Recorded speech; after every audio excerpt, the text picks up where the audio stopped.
Good morning. Thank you for joining us for today's webinar, Early Alert and Retention, Using Technology to Support Student Success. I'm Cindy Lopez, the Director of Tribal College and University Programs at Achieving the Dream, and I'm joined today by our presenters from United Tribes Technical College, Sheridan McNeil, the Director of Career and Technical Education at United Tribes Technical College, and Leah Heyman, the Dean of Instruction. Just a few words about establishing early alerts before we begin. Losing students is costly, both to the institutions and potentially to the students' future. Strong early alert systems can help prevent student attrition.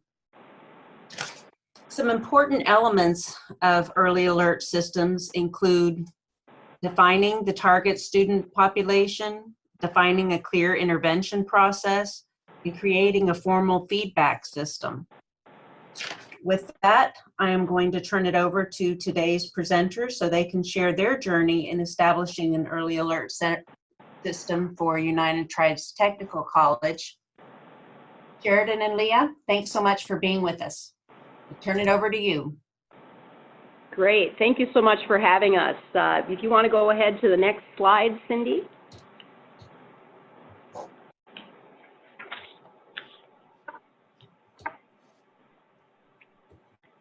All right, sorry, a little technical hiccup here. There we go. All right, so my name is Leah Heyman. I'm the Dean of Instruction at United Tribes Technical College.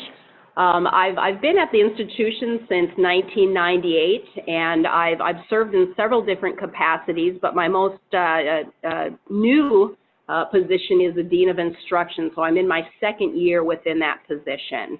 And alongside me today, I have Sheridan McNeil. Hi, good morning, everybody. Matakiapi, Oyate, Howi Charawi, Amachiapi, Ambetute, Chante, Washte, Nape, Chusapi. Hello, my friends and relatives. I am a Dakota from the Standing Rock Nation here in North Dakota. My Dakota name is Respects the People Woman.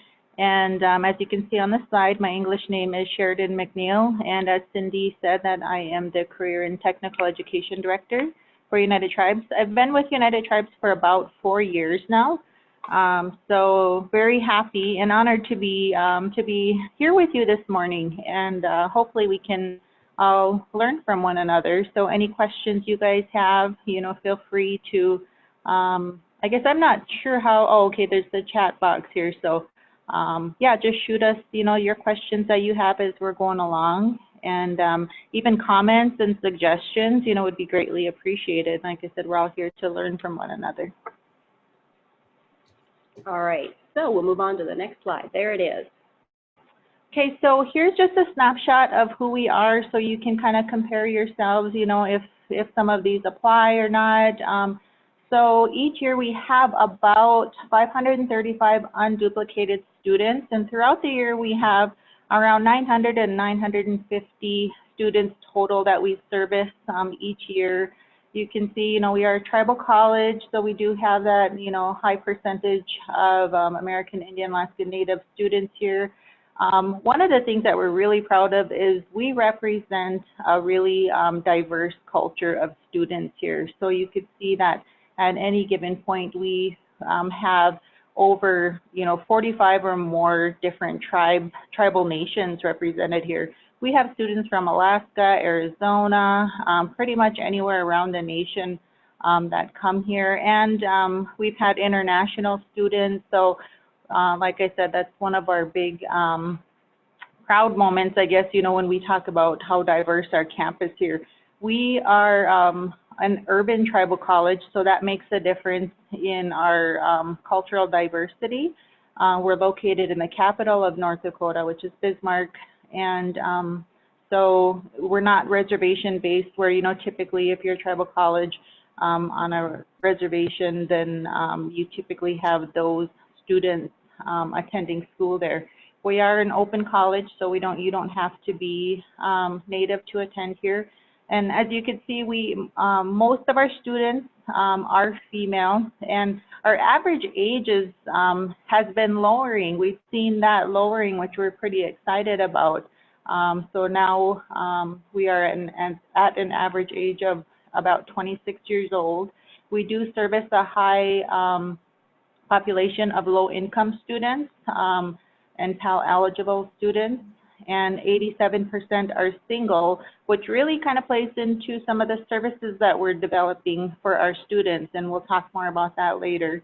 And then, as you can see, 22% have dependents.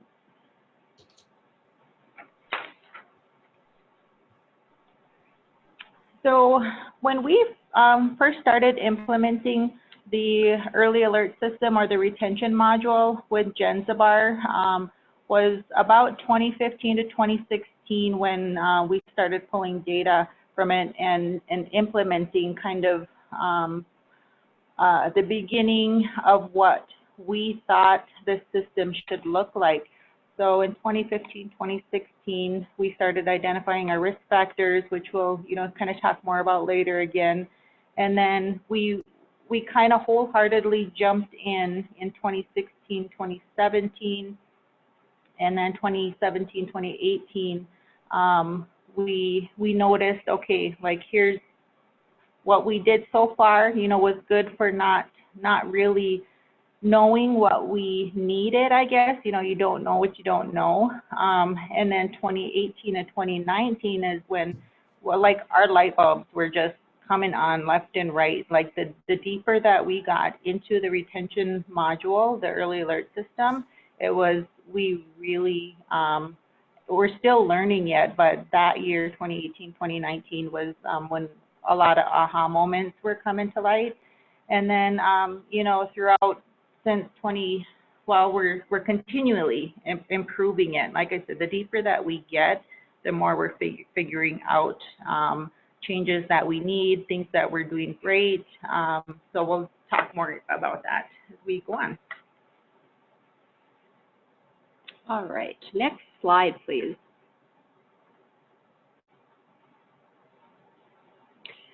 So, I shared the timeline of our investment from the beginning, using the retention module that actually holds or hosts the early alert system that we use.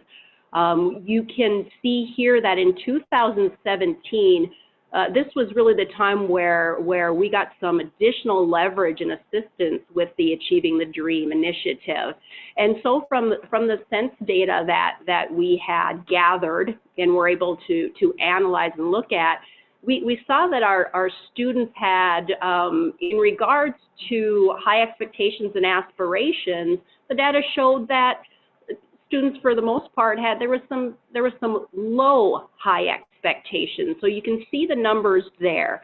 40.3% of United Tribes students said they never skipped a class, compared to 76.5% from the national sense cohort. So again, that's a plus there that we're seeing. And then 40.6% of United Tribes students perceive clear high expectations from college staff and faculty, as compared to 50% in the national sense cohort, and 57% in the top performing colleges. So again, we're really looking at that strengths-based model when looking at this. We understand that, yes, our students gave us some information here that we can build upon, but of course, we're really taking a look at that strengths-based model that drives our early alert system and how we do business with our students. Next slide, please.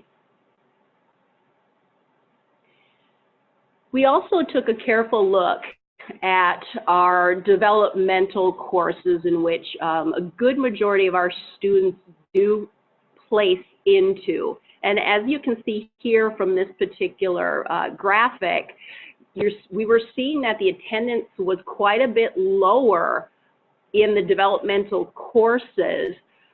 But when they started advancing into their 100 level coursework, we're seeing that attendance level increase. And then once they get to that 200 level courses, then again, you're seeing a high range of attendance. So really, what are we trying to capture here? Well, we're really trying to capture that first year student. And so as they're going to that first year, first semester development course sequence, how are we going to increase that attendance? And of course, we are using that early alert system to help us guide the communication between the students and all of the individuals that we consider stakeholders in that student success. All right, next slide, please. So one of the other things that that we recognized, and even just culturally, you know, it's like you know that your students might need some better assistance, and especially, you know, for an urban tribal college, we recognize that students come here leaving their cultures, leaving their families, leaving their safe spaces that they're used to. So we really took a step back and said, how can we help our students feel more welcome here? Like, what other needs, you know, besides those, you know, that are typical, I guess, you know, in educational, besides the tutoring and, you know, those we know are important, but what else can we do? So we really took a look at their other needs, and this is again where Achieving the Dream really helped us determine those needs through the Sense and through the SESI surveys. So what we found in some of those that was pretty shocking, in that, you know, over 50% of our students worried about running out of food, and over 30% of them actually did run out of food. So again, you know, taking a look at, you know, if we can't help meet our students' basic needs and basic worries for their families and for themselves, then how are we to expect them to be successful in their educational goals? So that was, you know, one of the things that we helped redesign and to provide better services for. And again, you know, still continually working on that. Next slide, please. So this page is a snapshot of what we as administrators see in our early alert system. And again, you know, we want to talk, kind of get more in depth of these, but we wanted to show you some things of what the system actually looks like. So this is actually the retention module page. So when an administrator, and we'll talk more about roles later also, but when an administrator opens the early alert system, opens our retention tab in JICS, which is, you know, the Jenzabar, Armored Jenzabar, this is what we see. So on a daily basis, you see that 90 in the middle there. That's how many alerts that we have open. This screenshot was taken, I think, a couple days ago, but it's it can vary every day. That goes up and down, you know, depending on when alerts are closed. You can see, you know, right below that, 17 alerts were closed that day, 17 were closed that week, and 80 alerts were closed that month. So you can just kind of every day, like I said, that will vary. And that's just that quick snapshot of the home retention page that an administrator would see. Now, if you are a faculty member, you'll see only those numbers that affect you, or if you're a department chair. So this screenshot was from an administrator of the retention system. So like Leah and I are both retention module managers. So when we open these up, we can see every alert that's been submitted on every student from every faculty and chair.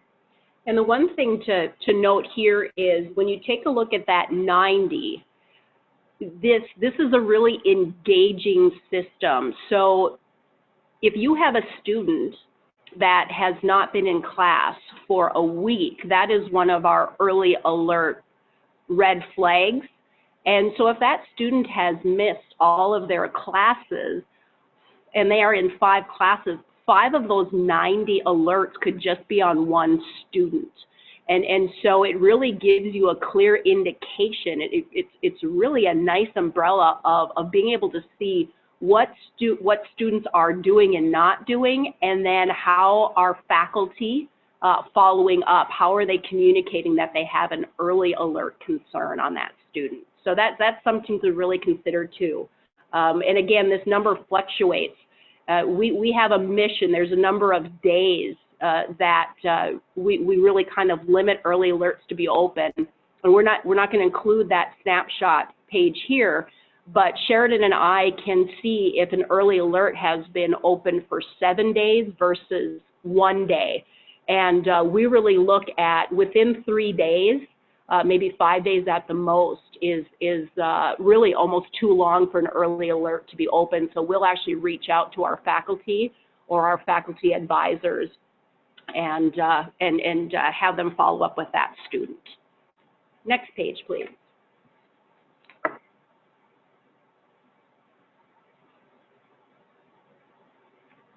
Okay, so earlier I had mentioned about the risk factors that we determined, really early on before we opened the early alert system up for faculty to start using.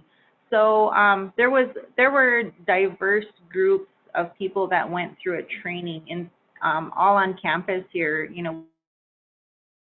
We had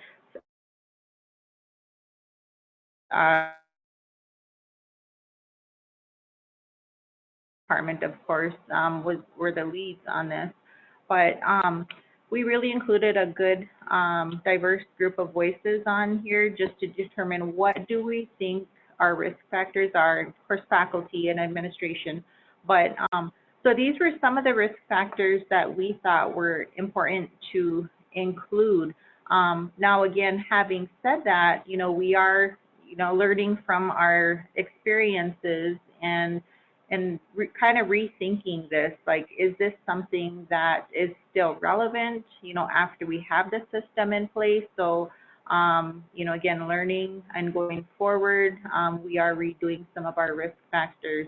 So within each college setting, you'll determine your own risk factors, what's important to you in your settings, and go from there to help set your system up.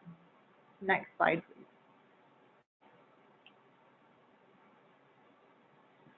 So as Sheridan talked about those risk factors here, what we're seeing is that, of course, our demographics of our students are changing, and therefore so are the risk factors.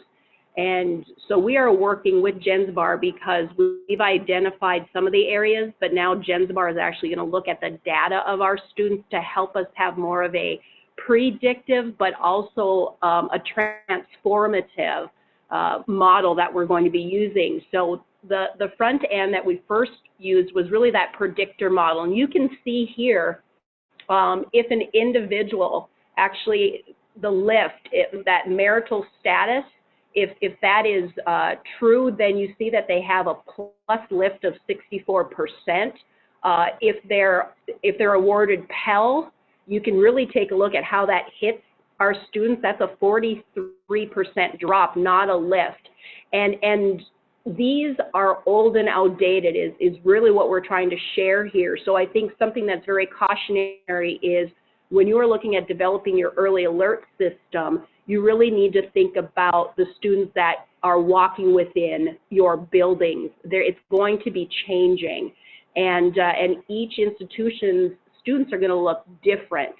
And so we're working on a different model right now, and we're hoping within the next probably month or so that we'll have a different predictor model that really sets the course of us identifying our true students that are at risk when they first enter the institution. Next slide, please.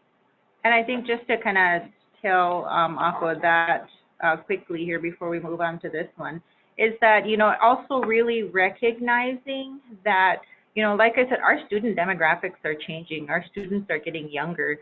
So, we've learned that, whatever risk factors that we are identifying now may not be relevant, 5 years from now. So just really keeping that in mind, when you're running your reports and you're pulling the data, what year that's from, and taking a look at your demographics and the needs of your students based on those demographics. So almost being flexible, in yes, we need to develop the risk factors, but also realizing that it may change as your students' needs change. Thank you. So right now, these are the relationships that our students have within the early alert system. And again, each student is unique in regards to their relationships. One thing that you are going to note here is if you see anything that says faculty current, so in this particular semester, any faculty member that student has a course with, the early alert system makes that connection, that makes that relational connection.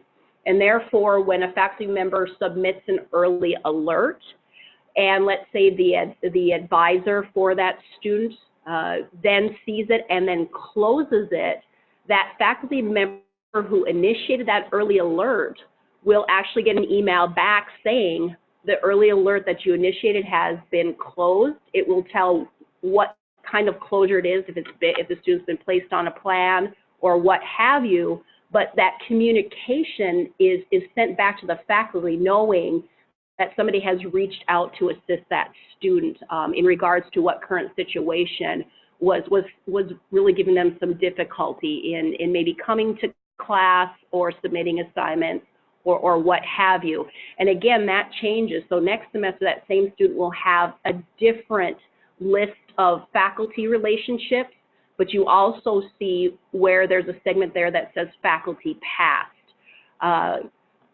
We are just adding our athletics department, and I really want to stress this. If you're going to be putting together an early alert system, or if you're currently using one and you're really kind of getting it off the ground, really be conscientious and respectful of the stakeholders.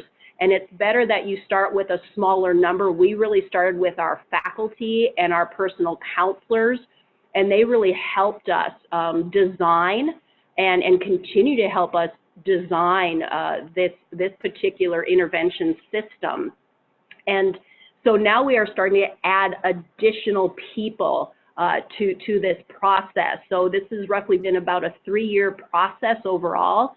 And so again, just be careful that you don't bite off more than you can chew, because it can really create a certain level of chaos. And so again, you can see right now where we're at with things. Sheridan? So one of the things that we talked about when you know, we realized we're going to be, or we're asked to do this webinar, is that the audience here is probably going to be maybe some faculty, maybe some IR people, some administrators, you know, kind of all different levels, right? So we realized like this is going to be a really quick snapshot. Like I mentioned before, Leah and I are part of the design team for this. So we've really dove in. So in that, we've learned that setting up these relationships is really important. So when you are looking at your students, right, these relationships are important because when an alert goes out, these relationships, however you configure them, is going to be who sees what, right? So Leah and I, as administrators, like I said, you know, we can go in and we will get all of the alerts that go out to students from each of our programs that we manage and oversee. So faculty have limited access to what they're going to see. So if a faculty submits an alert, they are going to get this generic email, and we're going to again show, you know, a snapshot of that, a screenshot of that, but they're going to get this email that basically says, you know, this alert has been submitted for the student, but the primary advisor will be the one to follow up with that student. So they'll get the email, they'll go into the alert system, and they'll be able to follow up with the student and document it within the retention systems. So when you're setting up the relationships of these to the student, that's really important. And you can also set up what do they have access to. And one of our goals, and we know it's probably, you know, definitely not going to happen tomorrow, but because it took 3 years for us to get here and we're still learning from it, but we want to eventually have this used for all campus. because security should be able to submit an alert on a student. Financial aid should be able to submit an alert on a student, like if they don't have a funding source, or, you know, there's our student accounts. So there's so many uses for this, and that's one of the great things. But we've also learned, okay, we need to take it slow, you know, because we did include security from our UC, let's see, where is it? Hearing officer. I sit on our student code of conduct, which when a student has a violation, we hear those. And so we really had to back it up and scale back. So like Leah said, you know, concentrated on faculty and let's do this right and get this right before we really roll it out to another department. So we kind of do have a plan, you know, where we want this to go. But again, it's a deep dive when you get, you know, into the back end of Jenzabar. It's really good and really detailed. So I just wanted to mention that in setting up your relationships and who has access within those relationships to the data that they're going to see. Okay, next slide. So Sheridan and Leah, we have a couple of questions here. Do you want to take them now, or would you prefer to take them at the end? We can take them now. That was me typing. I was trying to type answers, but I apologize that you were able to hear me to type, so I stopped promptly. So Jason has a question here about, are we able to see the regression equation used by Jenzabar? And then also, does Jenzabar give confidence intervals as well as point estimates? The large number of predictors suggests you need a lot of data to have confidence in the prediction. And Jason, we are able to see that regression equation, but Jenzabar does a really good job. We were actually on a conference call with Jenzabar for 3 hours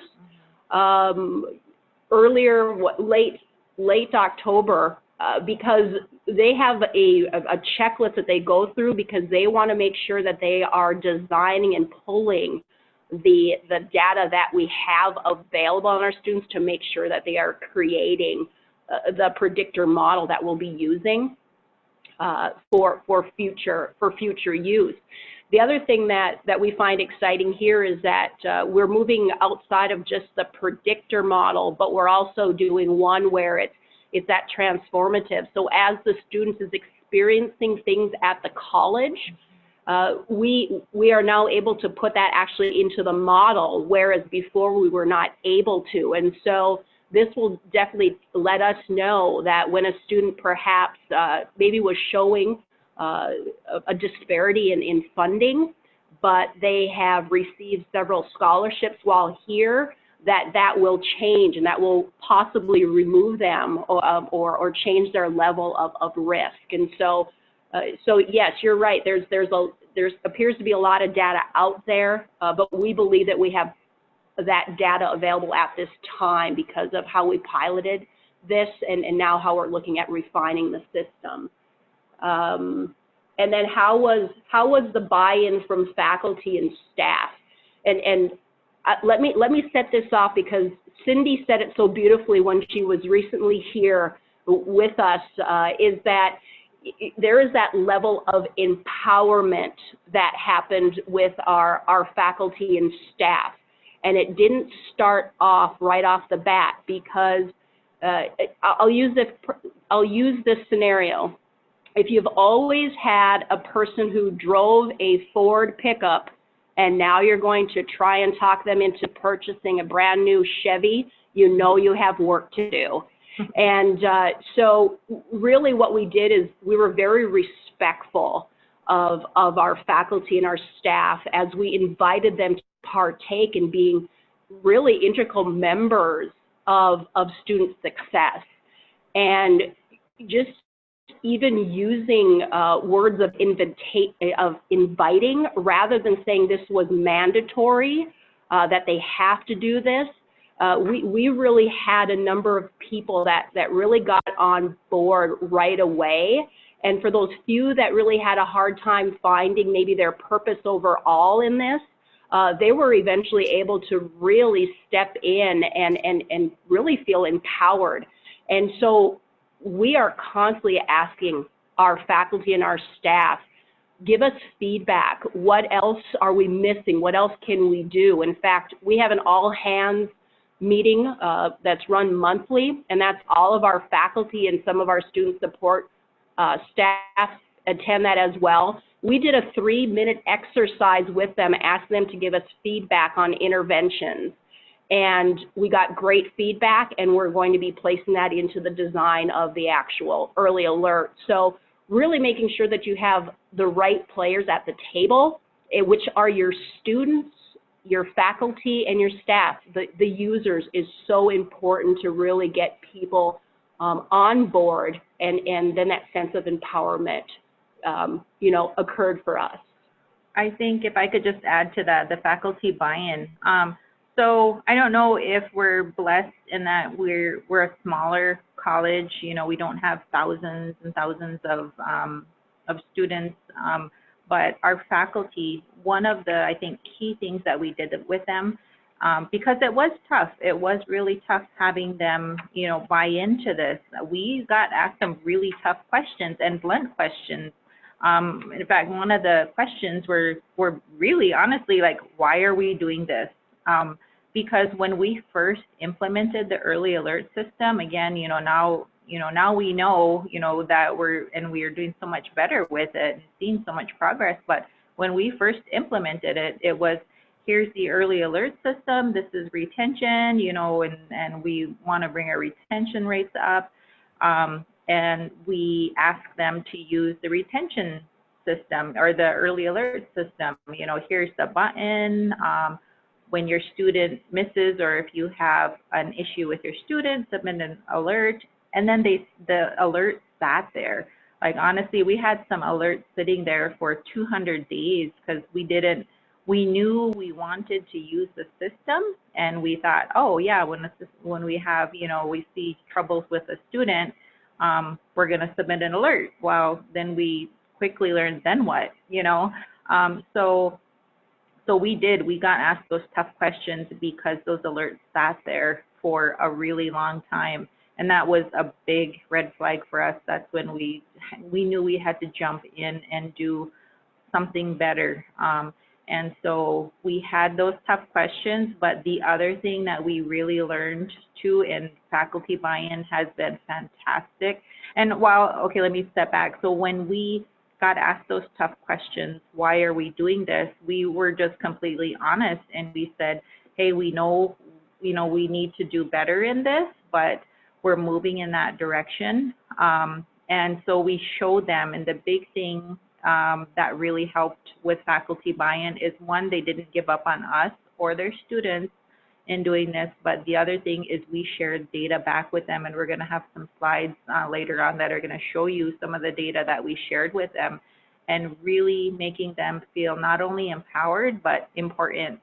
Like, our students depend on you, and in some of the slides you're going to see that they didn't give up on their students. So that sharing the data back, why it's important, so it's not just use this because I said so, type thing, is really important in helping them understand that this is such important work that they're doing, for their students.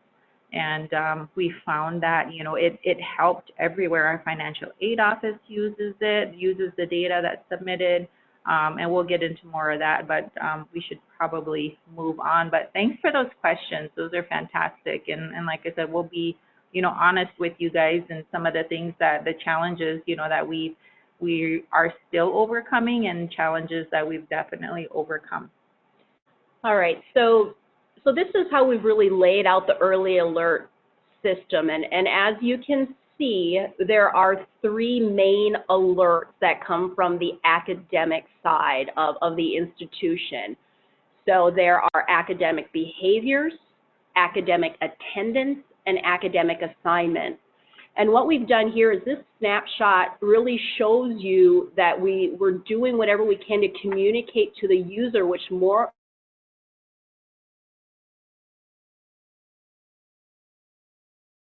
likely is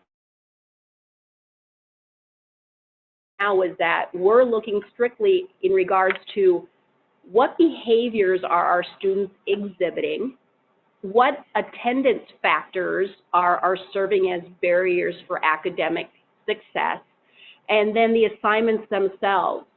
And so this is really going to help us feed even our first year experience course. So we're going to be pulling a vast amount of this data to not only increase our retention and persistent efforts, but also really take a look at how we can deliver these expectations during the first year when students come to the institution.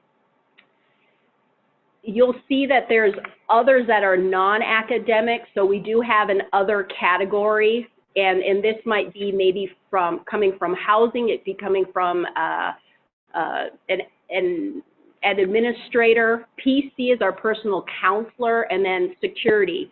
And that for use only by security, we do have some safeguards there, because there's an area in the actual early alert that you can make it confidential, and only a select number of people can see that information. But that's maybe another webinar down the road. So we'll go ahead and go to the next slide, please. So this is what faculty or staff, what users are going to see when they're going to initiate an early alert. And really quickly there, we see who the submitter is. You will see in number 2, you can, you have a pull down box. So if this is an instructor, they can actually see their course and then pull that student's name drop down box. You identify in number 3, what is that relationship? So if you go back to that relationship page, you see a whole host there of those type of relationships. And then number 4 is that type of concern. And again, you can see if it's academic, it's either behavioral, attendance, or assignments. And then note right underneath number 4, this is a confidential concern. So if we have, let's say it's Sheridan, and she has a concern about a student, and it's something that only a select few individuals should see, then she actually clicks that this is a confidential concern, and that early alert goes directly to our counselors. And from there, the counselor then will take action as needed. This, again, was something that we learned maybe the hard way, because we would have individuals maybe writing more narrative than needed. And we were concerned about FERPA and really respecting the student. And so that confidential concern was created out of us learning. The severity of the issue, there's several different levels there. From low to high. And then number 6 definitely is where that narrative is tell us what the concern is about. This is where we had a vast amount of professional development. We've generated a handbook that's very dynamic, it's living, because whatever information we get from the users, we try and put it in that handbook. But we tell users, really be clear and concise when writing the details about the concern. So for example, if I have a student that's using the cell phone in class, ultimately I would just say in there, student was reminded to put cell phone away, did not comply. And that's it. There is no other narrative in there. And so that's been another additional learning curve for us. Next question, or excuse me, next slide, I'm sorry. We're running out of time. Okay, so this is just, we wanted to show you guys really briefly. So again, the Jenzabar system, the module, the retention module is very detailed. Like, you can set up where you want the alerts to go to, who is going to see them based on who submits them, from what program they're in. So you set up your advisors, you set up your secondary advisor, you set up the counselor, and do you want the counselor to get every alert that's submitted? So it's it's very flexible in that you can set up all of those types of things, you know, who you want to see, or what you want who to see. Is that right? So, so again, based on your college's needs, you know, Leah had talked about like what we had thought was important. So, you know, below that, you'll see this is that screenshot that I had mentioned earlier. So how we set up, even the emails, you know, you have the from, the subject, you customize all of that email alert that goes out. And it says, you know, hi, Roger, recipient. I'm reaching out to check with you because I've been notified there may be a concern. Please contact me at your earliest convenience. My office is located in the Wellness Center. So all of that whole email is something that we've designed. We said, here's what we want our emails to look like. One thing that we are realizing, and this is, you could see, this is an email to the student. The emails that go out to the advisor and to the counselor, and to, you know, those are going to look different. And again, that's customizable. So you set those up with your own wording. One of the things that we realized is that, does this make a student want to go and see that counselor? So one of the things that we're going to take a look at, again, is including that student's voice, which was a learning thing for us, is that we're setting up behind the scenes all of these great things, but we weren't including the student voices. Now we are, because, you know, we're doing this for them because we want them to be successful. So including their voices and helping us design this system, you know, is really important. The next slide. And I briefly talked about the marking confidential and how that looks. And I know, again, we might start sounding like auctioneers because we know that the clock is ticking here. But Gayleen, definitely, I believe, Cindy, we're going to be able to get the slides out to the attendees today. Correct. I will save it as a PDF and post it on Canvas to the TCU Student Success community. Wonderful. And then another question here coming out of Fort Peck Community College is, do students have the ability to submit their concerns? We do actually have a separate section on our website where students can submit concerns, and but that is not within the early alert system.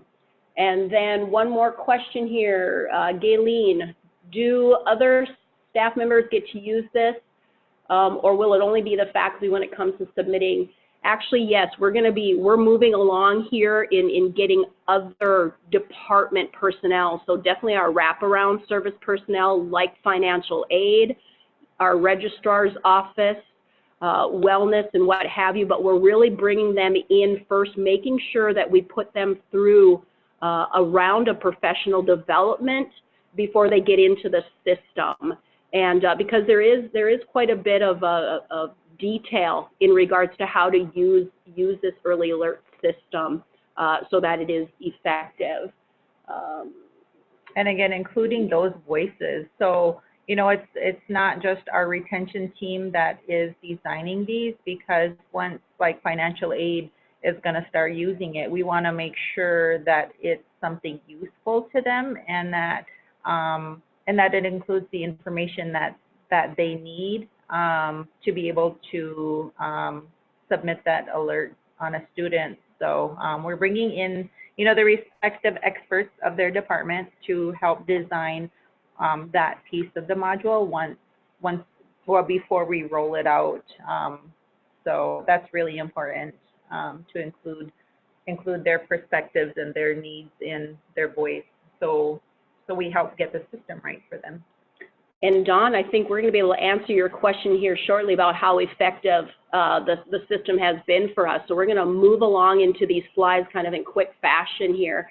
You will see here, this is the number of actions that were submitted by faculty, and in this particular case, the counselors in the fall of 2018. in the center of this graphic, you're going to see that there was 1,822 actions. So that is not just early alerts, but it's also follow-ups that have been noted in the system and what have you. You're also going to see the faculty are the ones that are really instigating the vast majority of the early alerts. So we were seeing 1,059 from faculty. The personal counselors, you can see there's a good chunk there that they have been involved with 508. And then the primary advisors, so those are those department academic advisors that are conducting those alerts. And then you see the different staff interventions or actions that were done. And again, in 2018, we didn't have as many of those other departments involved. So these were coming out of security and probably in that other domain. Yeah, we really pulled back on those. That was, you know, our aha moments when we said, okay, we're not quite there yet. We thought we were, so we pulled back, and I think we pulled it off of the retention, or we unchecked the box basically, because like I said, you know, in designing it.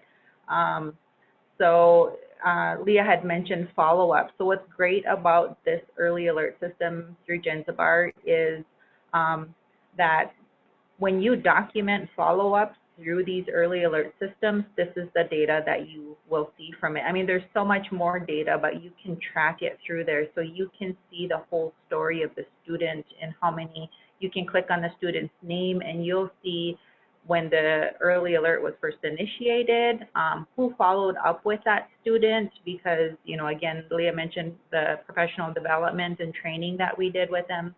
And so they know now to document everything in the early alert system, and we pull some fantastic data. We see that student's story and their behaviors, which really helps, you know, if we have to withdraw a student and they appeal, you know, then the officer that hears the appeals can go in to look to see what those students' behaviors were to help determine, you know, about the appeal process or the withdrawal process.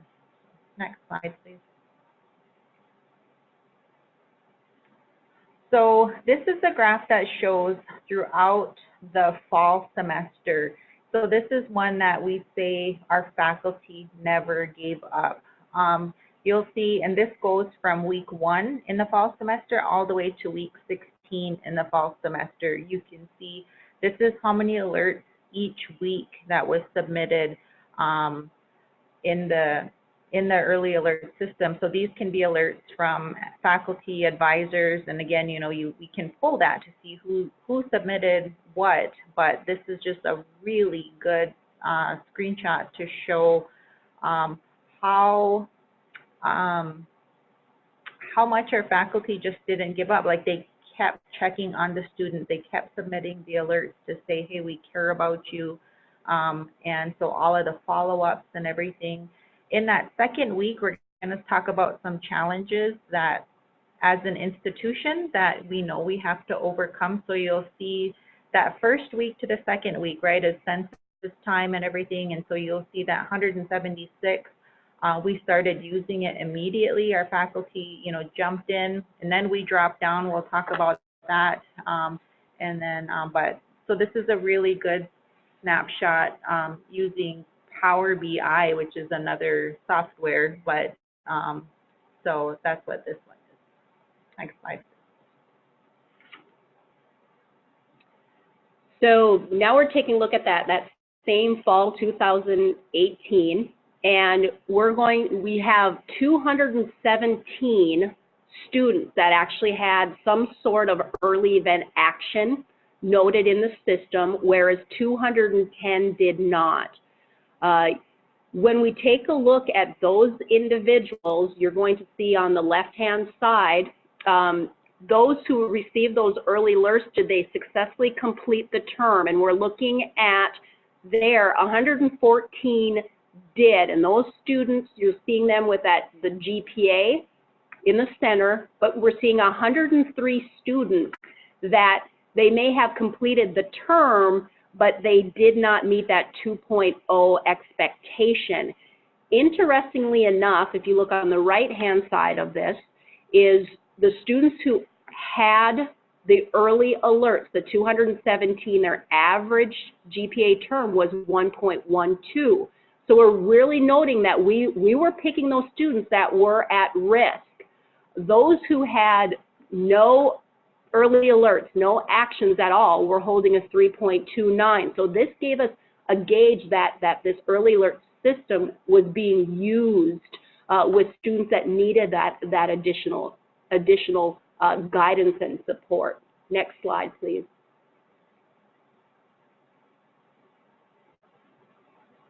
Okay, so really quick here, the fall semester attendance increase. So I believe, John, you were asking there, you know, are we seeing increased use or increased attendance?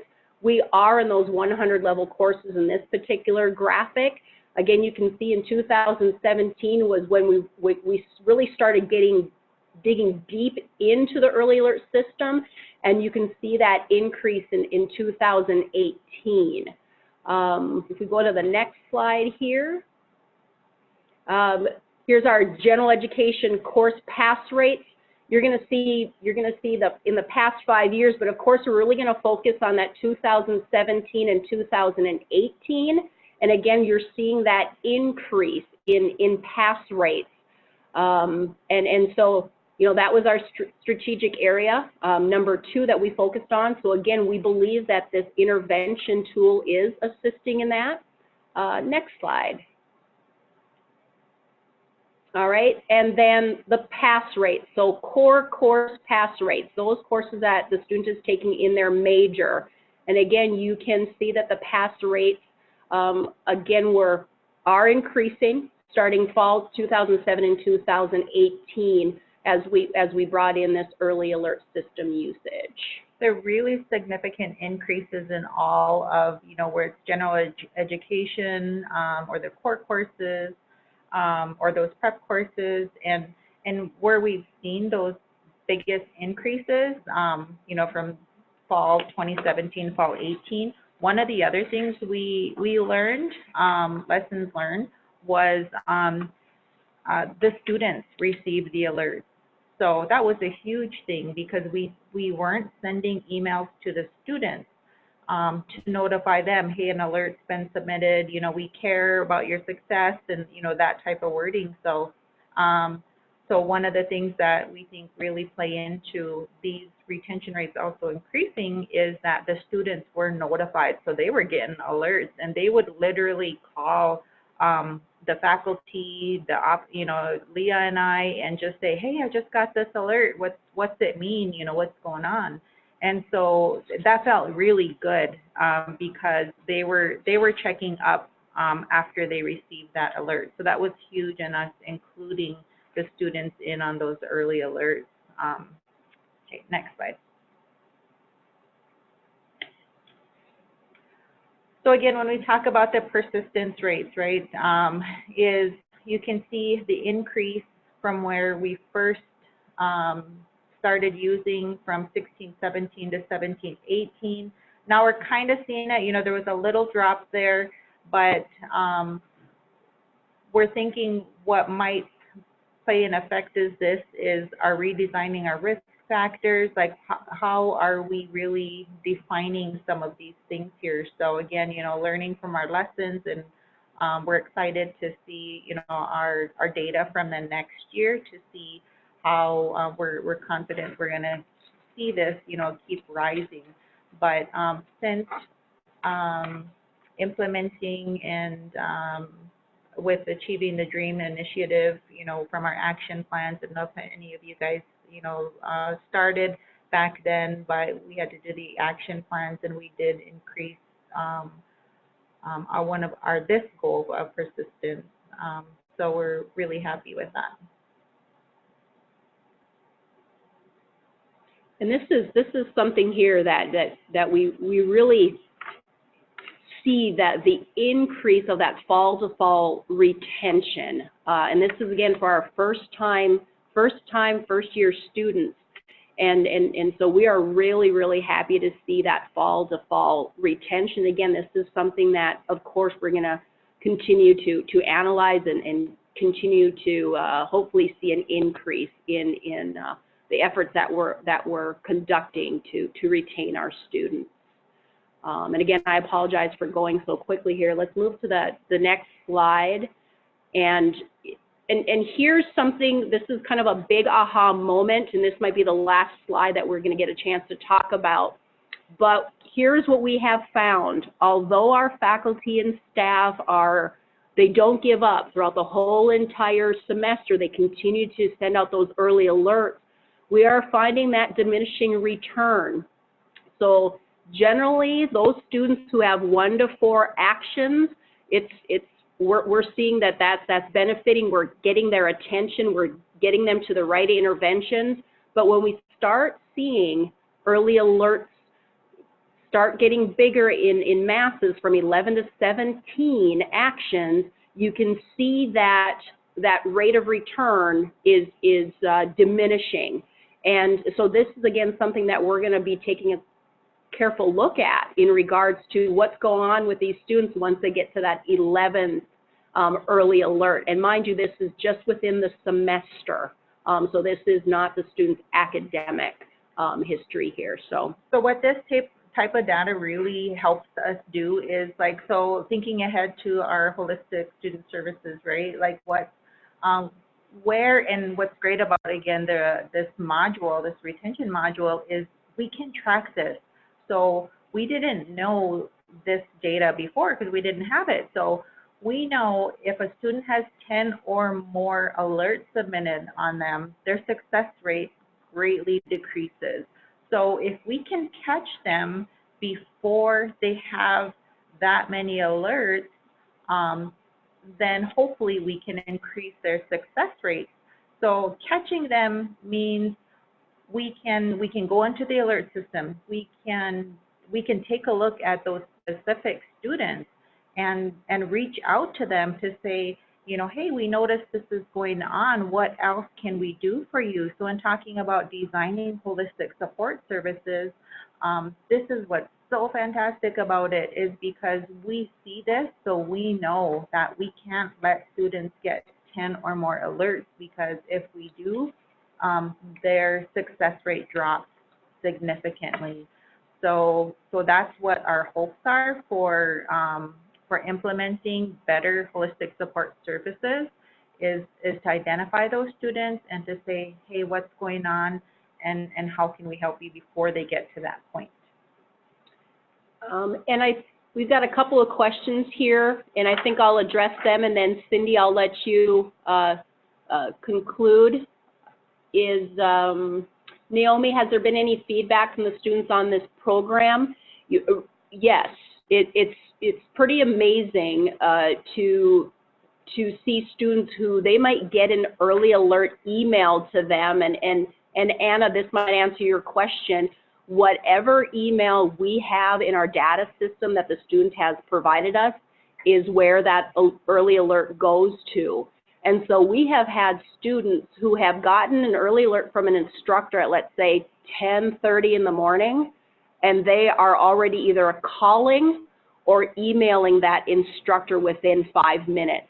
And so the response rate for some of our students on early alerts has been great. But as Sheridan has pointed out, we do have some students who they have a number of those emails, but they either choose not to act on them.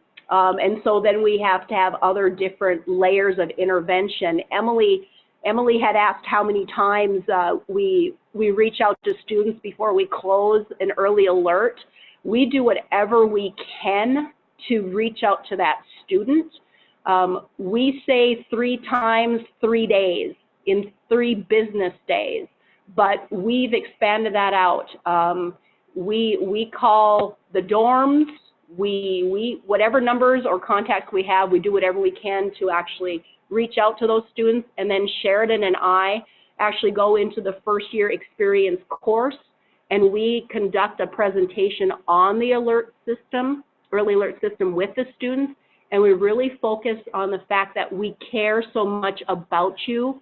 So just understand, when we send that handout, we really want you to return and grasp our hand, because we want to help you be successful. So again, a lot of it has to do with messaging.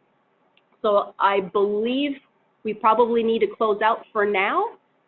If you want to just kind of quickly go through the other slides, Cindy. Sure. And again, we can run a little bit over. If you guys can go a little bit over, it's not a problem, as long as people are able to stay.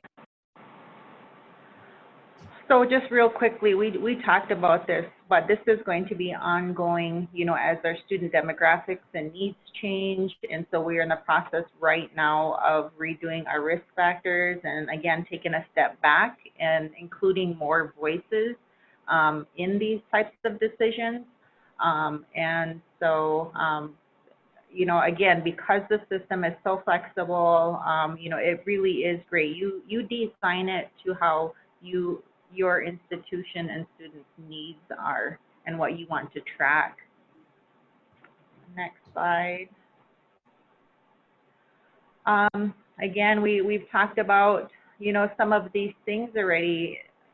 Involving students' voices, again, was so key. I just can't stress that enough. Not only students, but faculty, and, you know, you'll get so much better buy-in, including all of their voices. For one, I mean, it feels great when someone asks, you know, hey, what do you think about this? And so, you know, it's not just this plan that's rolled out and that just kind of blindsides you. You know, it's like, so that's the other thing I think that that we've done a good job about is always letting them know, hey, this is coming up. You know, we're going to need some input on it, so it's not just blindsiding them. But I'm a big advocate of, if you're going to make any decisions that are going to affect a group of people, you need to have their voices present at the table. And it just takes so much, I think, stress off of you even trying to make these decisions, because it's like, hey, bring the experts to the table, you know, who want to help with these types of things. And then you don't have to sit around and think of, you know, all of the ideas yourself. Our institution is really unique in that we have our big events week. And this is going back to that graph, the line graph that showed the whole semester of alerts. So events week falls the second week after we start. It's always that first week in September after Labor Day. So when you see that big drop of alerts that were submitted, we realized, like, we need to overcome that somehow with the alert system. But we have our powwow, we have our summit, we have our softball tournament a week after students get here. So we know that's a really hectic time to try, you know, to keep up with students' needs and everything too. So we're working on that. And again, I think everything else is. There's a couple more questions here. Dawn, great question. How many staff are working on this? There's actually three of us that really work together. And so it's Sheridan, myself, and then our institutional research director, Leah Woodkey. And so the three of us are really working as a collaborative here to really make sure that the system is speaking to and assisting everyone involved, most importantly the students.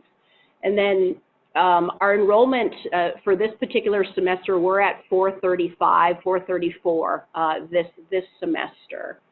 Naomi, what do we use before Jenzabar? We actually used Jenzabar EX. There was a notepad feature that we used in there, but we also did very old school. It was picking up the phone, documenting it, and putting it in the student file. And as you can imagine, it was a communication gap nightmare. And so this particular system has really allowed us to put all of our efforts into one location.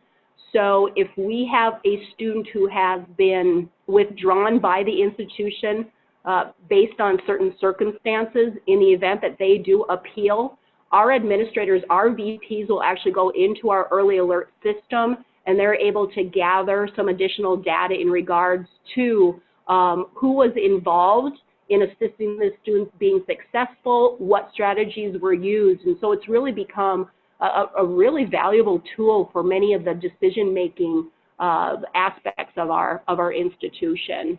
I think another piece of that, a big piece of that we didn't realize how important it would be in implementing this system and how we're using it is, you know, earlier we had mentioned the financial aid office using this, but when they get questioned on student withdrawals, involuntary withdrawals, or, you know, why was the student withdrawn from the college, our financial aid director can actually bring the system up and talking about that whole picture with the student to see, you know, these 10 or more alerts that were submitted on the student.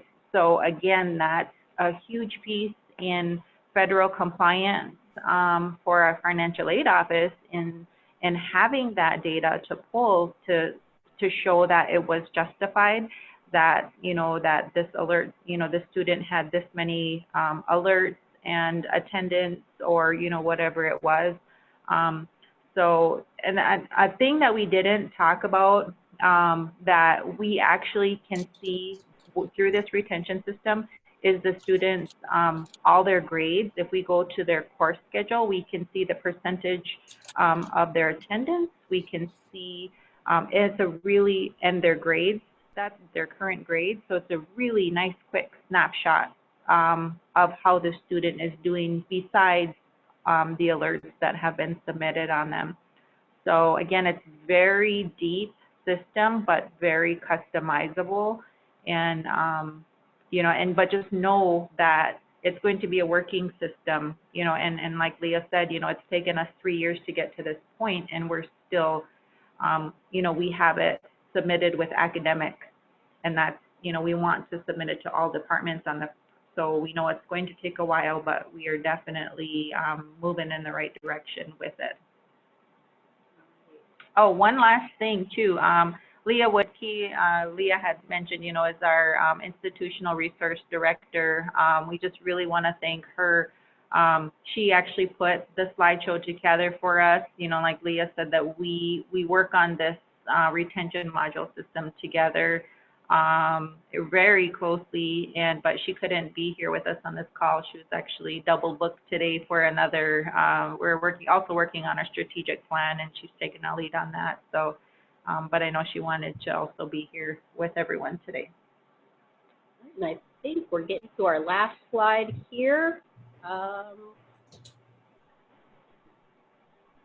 So there is so much more opportunity here for us, and you can tell just by this partial drop down listing the different metrics that we can actually take a look at. You know, and we really want, again, I want to go back to this one, we want this to be a strength-based model. And so we have not moved into those emails in which we send kudos out to our students. But this particular tool allows us to actually find students who maybe are sitting at 3.0 after midterm, and then we can send out a kudos email to those individuals. And we are really at the cusp of really getting even more deeper involved into this particular intervention system. So. But we are more than interested if anybody here wants to reach out to Sheridan, Leah Woodkey, or myself. I believe we can definitely get our emails out.